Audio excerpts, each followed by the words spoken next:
Broncos country, we made it. Broncos regular season football is tomorrow when you're watching this. This is, of course, being uploaded the Saturday prior to the Week 1 matchup versus the Tennessee Titans. So if you do enjoy, make sure to leave a like and subscribe to the channel down below, as the support is greatly appreciated. Also, in the comment section below, let me know your thoughts of this format of how I do the previews, because I kind of like it. I like the visualization, and I like how I kind of describe things in this format. But if you think things should be maybe set up a different way, let me know in the comment section down below, and I'll take your feedbacks into account. But with that being said, let's go ahead and let's preview this Week 1 matchup of the Denver Broncos hosting the Tennessee Titans at Empower Field at Mile High. So starting out with the current records, obviously both teams are 0-0. I guess technically the Broncos aren't tied first in the AFC West, right? Because technically on Friday, the Chiefs and the Chargers played in Brazil. The Chargers obviously won, so they're 1-0, and the Chiefs are 0-1. So technically, we would be tied for second. But as it stands currently, or I guess technically tied for third, but as it stands, when I made this 0-0 tied for first, because we still have technically a game in hand, right? But Titans 0-0 in the AFC South. I do want to mention I will be attending this game. I'm lucky enough to have season tickets with my dad, so I will be in attendance for this game, as the Broncos are the home team, obviously. But moving into the matchups, we have my keys to a victory. The first one is don't start rusty. If we start rusty, that's going to make me really, really nervous, especially on offense, right? And even on defense, right? You can't start rusty. The starters in the preseason, there's a lot of rust. Now, obviously, preseason, it's simplified. You're not showing a whole lot. You're not going to give a whole lot of stuff away. But you can't start rusty, right? The Tennessee Titans were the worst team in the league last year. They had the #1 overall pick. They have a rookie quarterback. You cannot start slow. This is a must-win game with the aspirations that we have as a football team, so we cannot start rusty. And the second thing is, we have to keep Bo upright. Bo cannot go down. He cannot take so many sacks. Now, that was a positive for the Broncos last year. Bo Nix was one of the least sacked quarterbacks last year, right? In part because the offensive line was really good, but also in part because Bo Nix has the escapability. He's able to escape the pocket if his reads aren't there, right? He's going to go through his progressions. If it's not there, he's going to pull the ball down. He's going to be able to scramble and use his legs to pick up a first down, but also use his legs to extend the play, right? Extend the pocket, move out, roll outside of the pocket if he needs to find an open receiver. So Bo Nix has the escapability as a runner, but also to, like I said, escapability to stay up in the pocket and extend the play. The third thing is we need to pressure Cam Ward. He is a rookie quarterback. He's coming into the NFL. He's playing an NFL defense for the first time, and one of, if not the best defenses in the league this year, a top unit last year who only got better, right? You have to pressure Cam Ward. You have to make him struggle. You have to make him look like a rookie. Nick Bonitto, who just signed a contract extension, and Jonathan Cooper, Q Robinson, Jonah Ellis, those guys, even Zach Allen from the interior, have to pressure Cam Ward, have to make him throw a bad ball, have to force a turnover-worthy play, and you have to pressure Cam Ward, and you can't make the #1 overall pick make a play. And the fourth thing I have is establish the run, right? We were one of the worst running teams in the entire NFL last season. We need J.K. Dobbins. We need R.J. Harvey. We need the offensive line to perform well to open up the run game so Bo Nix can start to throw deep and can open up the pass game to guys like Marvin Mims, Troy Franklin, Cortland Sutton, Evan Ingram down the field. So establishing the run will be a very important key for the Broncos in this Week 1 matchup. Now, moving on to the Broncos injuries, let me take a quick drink here because, man, I was talking a lot and and my voice is kind of getting sore. But these are the Broncos injuries. I put two guys on IR who I think are interesting. All right, obviously they're not on the 53-man roster right now. Michael Burton is on season-ending injured reserve. He's not going to be playing this season for the Broncos.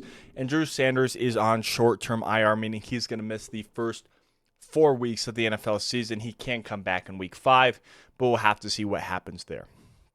Nick Bonitto, he did have a foot injury it was unspecified whether or not he's going to play. I would expect him to play. Same thing with Marvin Mims and his thigh injury, Alex Singleton and his thumb. I expect all those guys to play. But we do have a couple of guys who are out. And actually, I typed on this. Malcolm Roach at the bottom there is out, right? So typically in the past, I would go and edit it and fix the graphic. You already see it. Malcolm Roach is out. He's not unspecified. He is out. Same thing with Nate Atkins and his ankle. He is out for this game. And then linebacker Dre Greenlaw, he has his quad injury. He's working back from.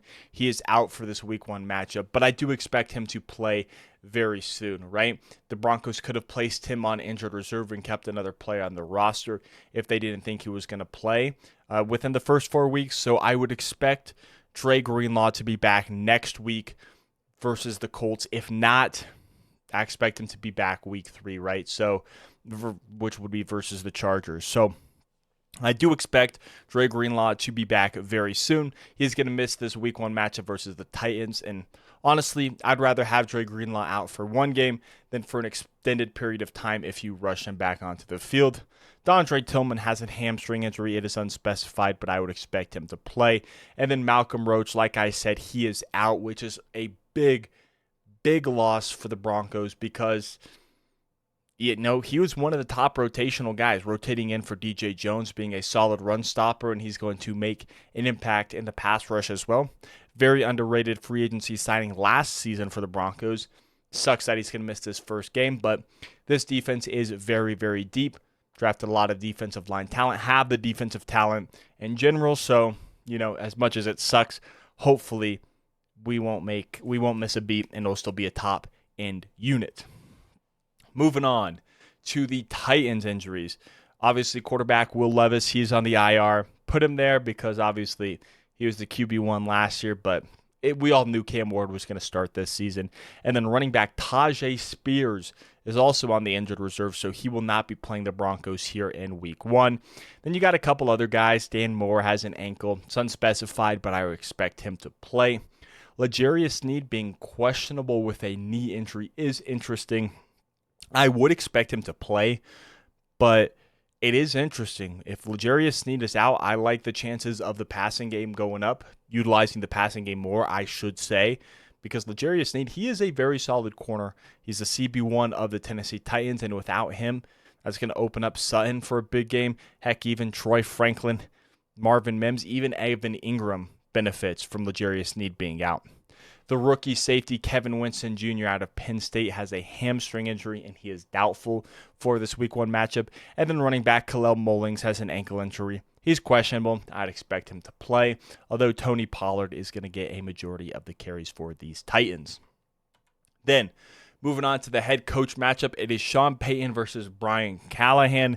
This is Sean Payton's 18th season as an NFL coach, 15 years with the Saints, and this is his 3rd year with the Broncos. You can see how many games he's coached at 275, 170 wins, 105 losses, has never tied, which is a 618 win percentage for Sean Payton. Then you have Brian Callahan. He's in his 2nd year as a head coach and his 2nd year with the Titans. Obviously, coached in all 17 games last season, went 3-14, which is a 176 win percentage for Brian Callahan as a head coach. But I do like Brian Callahan. I like the offensive mind that he comes with him. Didn't have the greatest roster around him, so I like that they're giving him another year with his guy at quarterback and Cam Ward. Will be interesting to see what he can do. As for the coordinators, the Broncos have offensive coordinator in Joe Lombardi, defensive coordinator Vance Joseph, and special teams coordinator Darren Rizzi. The Titans have offensive coordinator Nick Holes. The defensive commander is Denard Wilson, and their special teams coordinator is John Fassel.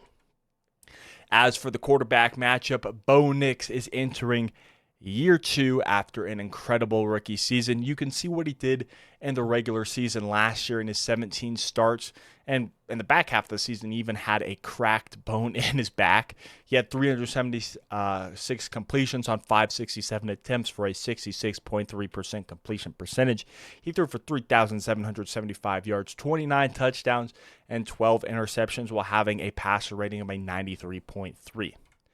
As for Cam Ward, these were his stats from his final year in college last season at the University of Miami. 13 games, 305 completions on 454 attempts, 67.2% completion percentage, 4,313 yards thrown to 39 with 39 touchdowns and 7 interceptions while having a passer rating of 172.2.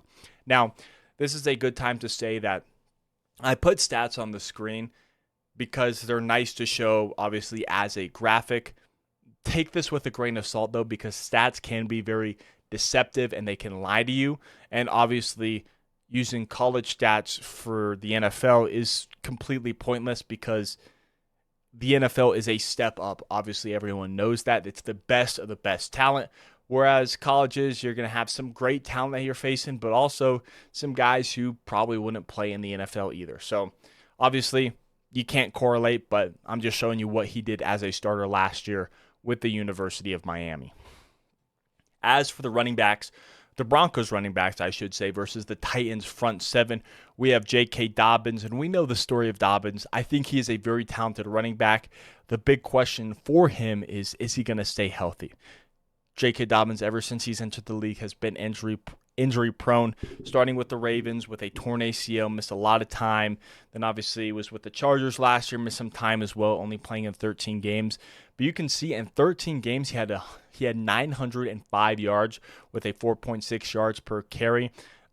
Obviously, he also did share the backfield a little bit with Gus Edwards, but when he was starting, it was primarily his job. And missing all that time, right? Missing 5 games, I guess 4 games technically, right? Because of the bye week. I counted the bye week on accident, but right, missing all that time, he still would have been the number 1 rusher on the Broncos last season. So big improvement for the Broncos at the running back position, as well as, sorry, didn't mean to have that blank, as well as having R.J. Harvey, who you can see what he did in college last season. And I'm excited for R.J. Harvey. How I would expect this split to go, I would say J.K. Dobbins is going to technically get the start at running back, but I would expect it to be about 50-50 snaps between the two of them, with a little bit of McLaughlin and Beatty sprinkled in here and there as kind of change of pace guys. But it's going to be a majority J.K. Dobbins and R.J. Harvey. You can see his college stats. Pause here if you want to see them all or if you want to see them for longer. But let's go ahead and let's jump in to the Broncos running backs versus the Titans, or I guess this is still the same segment. We're looking at the Titans front seven, which consists of Sebastian Joseph Day, Devondre Sweat, Jeffrey Simmons is the big one, former Bronco Draymond Jones, also former Bronco Cody Barton, James Williams Sr., and Arden Key. This is what all 7 of those guys did last season if they were all one unit, right? Obviously, Dre Greenlaw was in Seattle. Cody Barton was with the Broncos, right? So there's a lot of guys there that weren't there together last year, but if they were, this is what they would have accumulated as a defense. Of course, schemes change. If you plug him in last year, maybe he doesn't record the same numbers. Yada, yada, la. Like I mentioned, stats lie, stats deceive, so I'm not going off that. But this is what they would have done as a unit last season. As for the Titans running backs versus the Broncos front seven, this is what Tony Pollard did last season with the Titans. And, man, I remember when we were talking about Tony Pollard and Alexander Madison in the same vein, like they were the backup running backs on their respective teams. Pollard for the Cowboys, Madison for the Vikings. It's like these guys could be starting caliber number 1 running backs on other teams, and they would be high-end RB1s, but unfortunately hasn't worked out so far for them. But Tony Pollard last year was a 1,000-yard runner and honestly made some plays in the receiving game as well. Had 5 total touchdowns on the ground and through the air. Solid back for the Titans. It is going to suck, though, with them missing Tajay Spears for this one. And then you also have Julius Chestnut, who is listed as their RB2 as of the time that I made this video. Didn't get a whole lot of snaps. Obviously, technically, when Tajay Spears is their running back, or when he's healthy, Chestnut is going to be the RB3 for the Tennessee Titans, but for week 1, he will be the RB2, and I do expect him to get a couple of carries when Tony Pollard needs a rest. Then, moving on to the Broncos front 7 here, this is what the unit consists of. It's Zach Allen, DJ Jones, John Franklin Myers, Nick Benito, Dre Greenlaw, Alex Singleton, and Jonathan Cooper. This is what would have happened if they all played together last year. Now, obviously, Dre Greenlaw didn't play till the final few games of the season. Alex Singleton only played the first 3 weeks of the season, so there's a lot of games missing from there. But Zach Allen, DJ Jones, John Franklin Myers, and Nick Benito having, I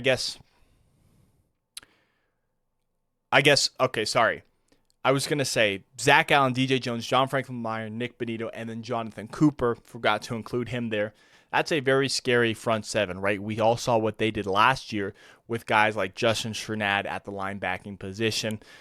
So to me, adding Dre Greenlaw whenever he comes back, I know he's still in here. It's going to be Justin Strnad tomorrow. But adding those guys, it's going to make this defense a whole lot more scary, right? We know what we can do. We've seen the pass rush, right?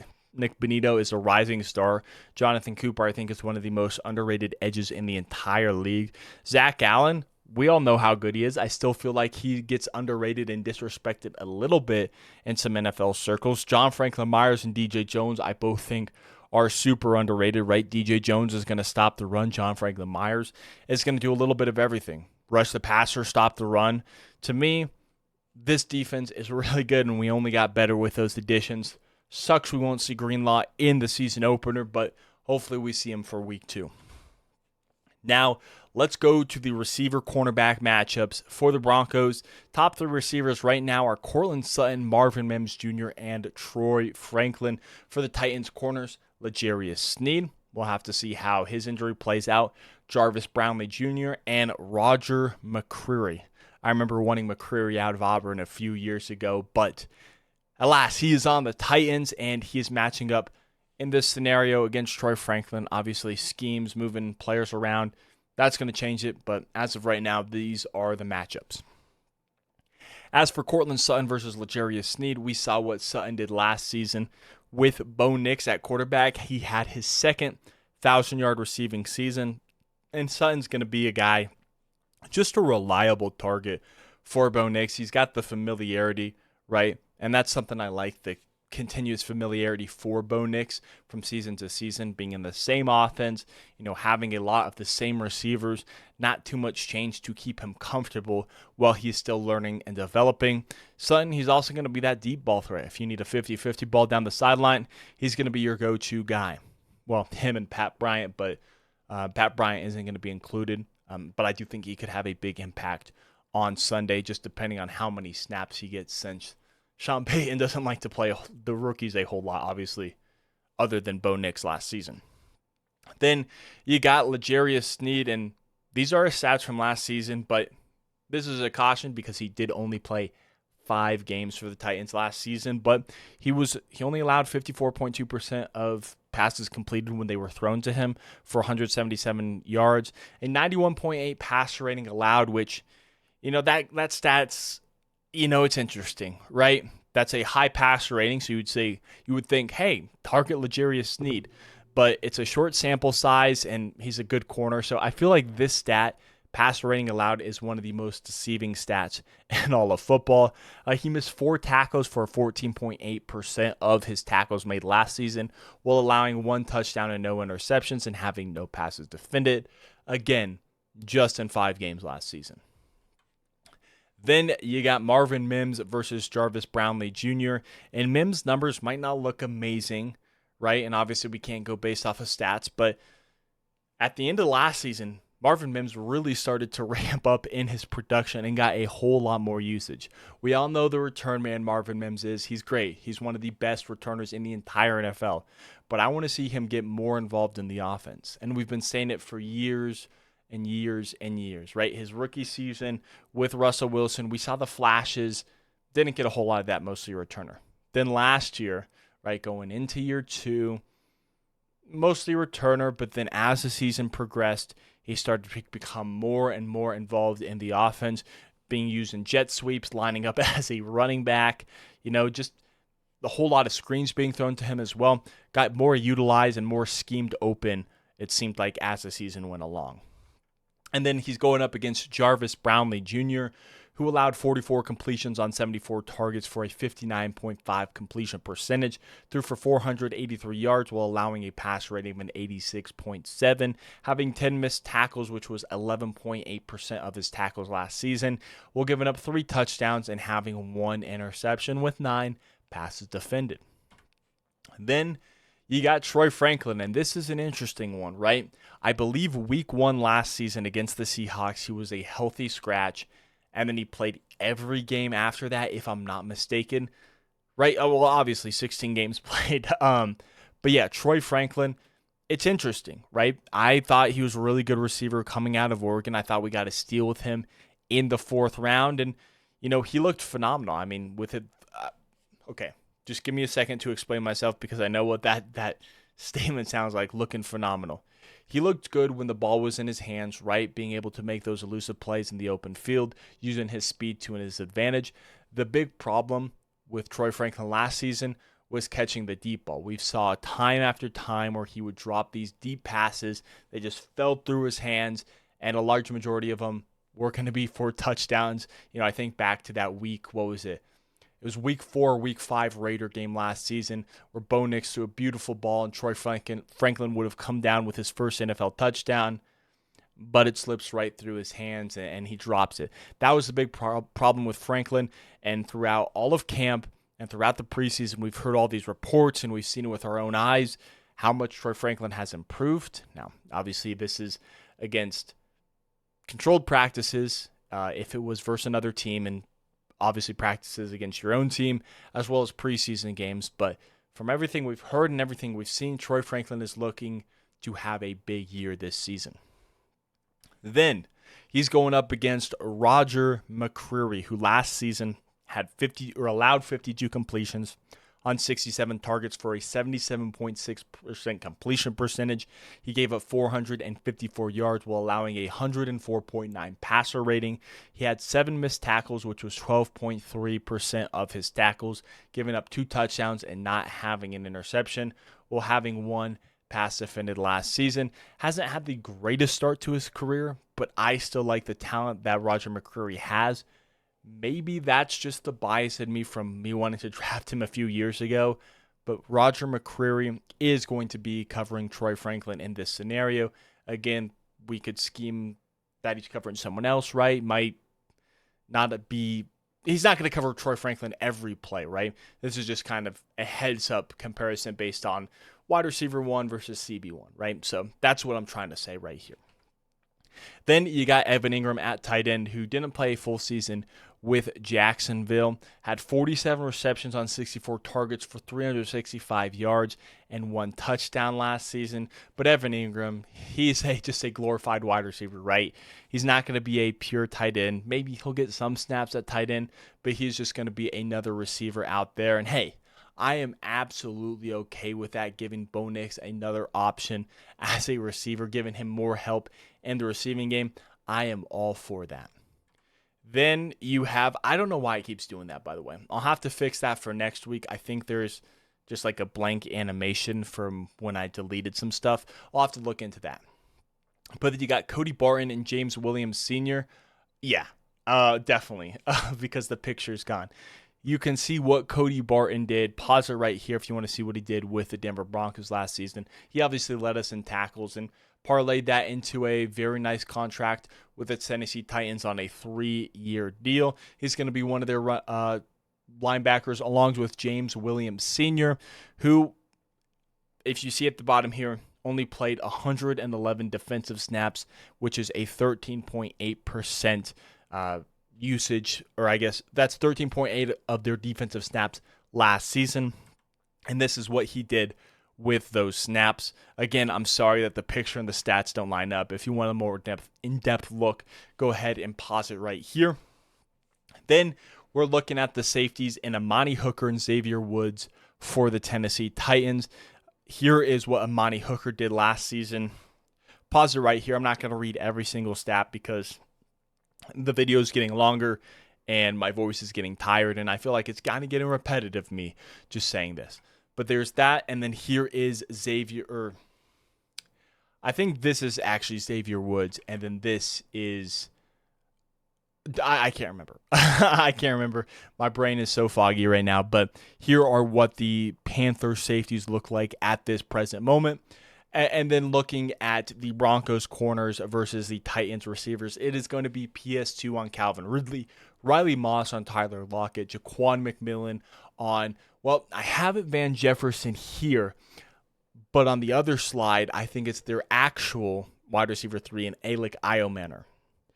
But as for Calvin Ridley versus Pat Surtain, we can see what Ridley did last season, was a 1,000-yard receiver, but I do expect Pat Surtain to shadow him right now. And what I mean by right now is it could be interesting, and the Broncos could just maybe not have him shadow him.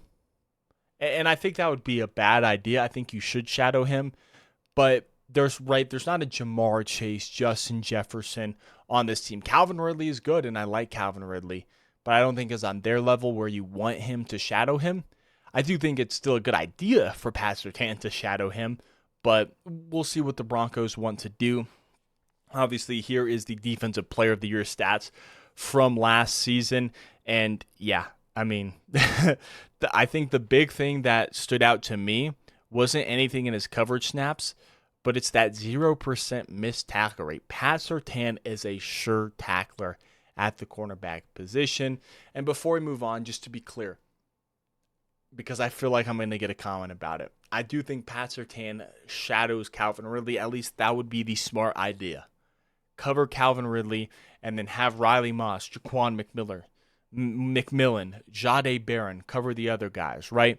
I think that's a smart move, but we'll see what Vance Joseph does. Then you got Tyler Lockett, who is a really good receiver, or has been in the past, obviously is entering the twilight of his career, but a solid option for Cam Ward to develop and to learn. He's a solid option, right? He's going to be a reliable target for Cam Ward this season, going up against Riley Moss, who I did think, started off the season strong, got injured, and then started to plateau towards the end of the season. So hopefully we see more of that early season Riley Moss this year, now that he's had time to nurse the injury and to fully heal and to have an off season where he's not just coming off of that injury, right? But Riley Moss, obviously one of the few white corners in the NFL, him and his buddy Cooper DeJean from Iowa. Like Riley Moss, and I'm excited to see what he can do here in his second full year starting at corner. Then you have Alec Iomanner versus Jaquan McMillan. I forgot to change the picture of Alec Iomanner, so this is embarrassing. I forgot to change the graphics, and I'm sorry about this. I will get this fixed for week 2, but you can see what Alec Iomanner did. Let's look at Jaquan McMillan, though. And I feel like same thing with Riley Moss, kind of started the season strong and then plateaued at the end of the season. And Jaquan McMillan right now is listed at the starting nickel cornerback position. However, we run a lot of dime package in Denver, so I do expect to see a lot of Jahdae Barron as well. But as of right now, Jaquan McMillan is listed as the starting nickel corner for the Denver Broncos. You can see what he did last season, and to me, I still like Jaquan McMillan. I think he's a really, really solid slot, and it's just going to be interesting to see how they play him, Jahdae Barron, and Chris Abrams trained, because I think all 5 of those corners are really, really talented. So it's just, how do you feed all those mouths? Then you go to the Titans tight end with Chig Okonkwo. And I think Chig is one of the more underrated tight ends in the NFL. I don't think he's like top 10 or anything, but I think he's one of the more underrated tight ends, right? He's an athletic guy. He is going to be another receiving threat for Cam Ward. And I think that his ability this season is going to help Cam Ward, because a lot of the time, rookie quarterbacks rely on tight ends, at least from my experience.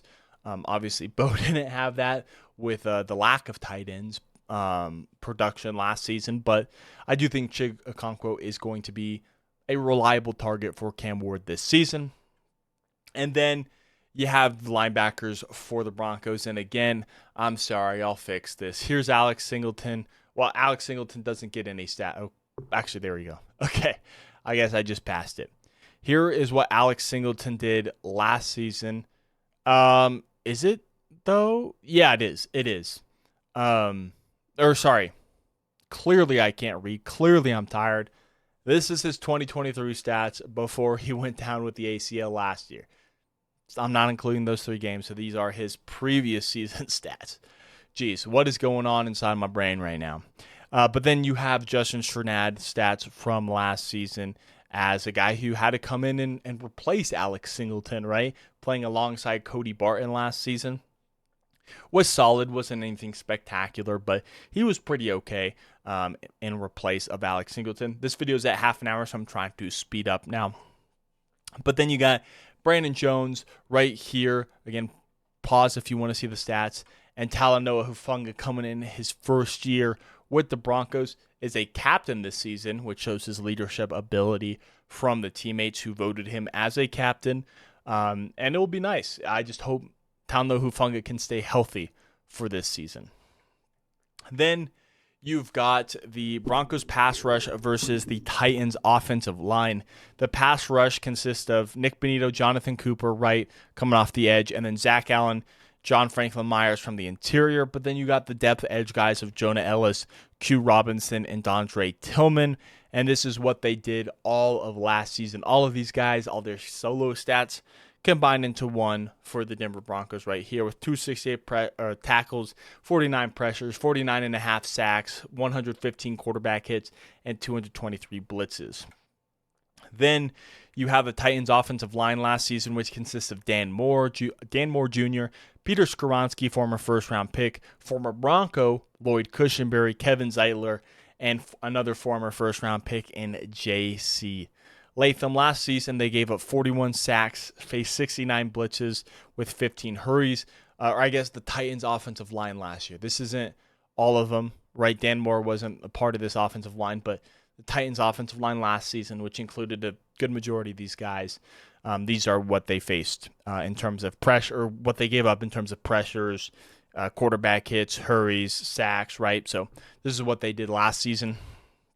As for the Titans pass rush, you got Sebastian Joseph Day and Jeffrey Simmons from the interior, and then Draymond Jones, Arden Key coming off of the edge with other guys like Tavondre Sweat, who I think is going to be more of a run stopper, and Jalen Harrell coming off of the edge as well.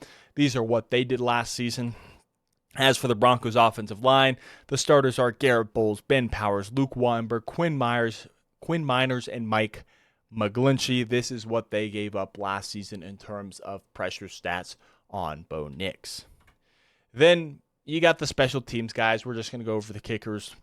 Will Lutz went 31 for 34 last season with a 91.2% field goal accuracy and made all 46 of his extra point attempts last season. As for Joey Sly, he went 26 for 33 on field goals at a 78.8% accuracy and only missed one extra point, making 25 of his 26 at 96%. Then you got the returners. Here's what Marvin Mims did last season. Had no returns for touchdowns, but again, was a really solid returner. Made the Pro Bowl as a returner. 26 punts for 400 yards and 7 kick returns for 164 yards. And then you got Chimere Dike, who is a rookie this season. He is slated to be the Titans kickoff and punt returner. And here's what you can see.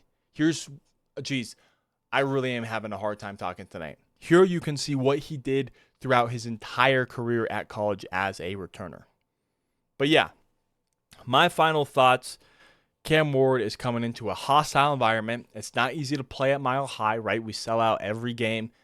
It's at altitude. It's going to be loud. It's going to be against one of the best defenses in the entire NFL. So I do think the Broncos are going to win here. Don't have a score prediction, but I am going to obviously go with the Broncos winning this one.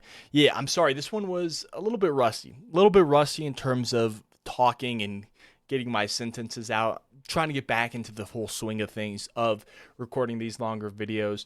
But yeah, if you did enjoy, make sure you leave a like and subscribe to the channel down below, as the support is greatly appreciated. Thank you so much for watching. My name is Parker, and I will catch you in the next one. Peace out.